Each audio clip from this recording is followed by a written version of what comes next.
Liberation army के क़याम की सालगिरह GHQ में मनाई गई। आर्मी चीफ सैयद आसिम मुनीर मेहमान खुसूसी।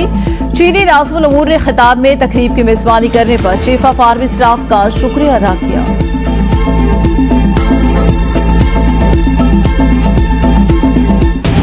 ऑफिशियल सीक्रेट एक्ट दोबारा सेनेट में पेश। हुकूमती इत्तेहादी अरकान का एहतजाज। चेयरमैन सेनेट ने बिल कायमी कमेटी को भेज दिया। सागदार ने Pakistan sovereign wealth fund 2023 senate में पेश कर दिया। खिताब में बोले, पिछले 1.5-2 साल की पाकिस्तान की डिफॉल्ट होने की बातें होती रही, अब पाकिस्तान इससे निकल गया।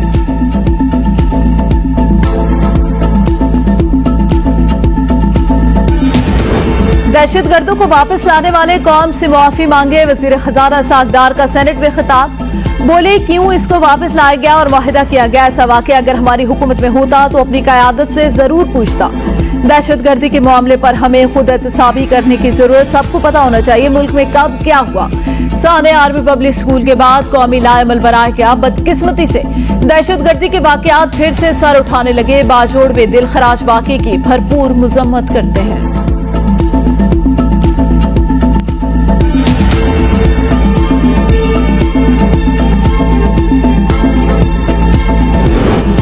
फौजी अदालतों में सिविलियन के ट्रायल के खिलाफ फुल कोर्ट बनाने की इस्तदा मुस्तरद। चीफ जस्टिस उमरता बंदयाल की सरबराही में कायम लार्जर बेंच ने महफूज फैसला सुना दिया। चीफ जस्टिस बोले, अदालती छुट्टियां चल रही हैं, फुल कोर्ट सितंबर तक दस्तयाब नहीं। जहां पर दलाल रुके थे वहां से ही शुरू करते हैं, अपना काम जारी रखेंगे।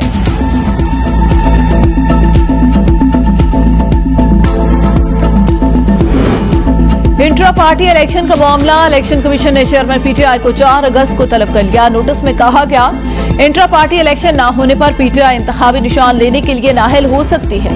इंट्रा पार्टी इलेक्शन 13 जून 2021 को मुतवक्के थे। आपको याद दहानियों के नोटिस जारी किए।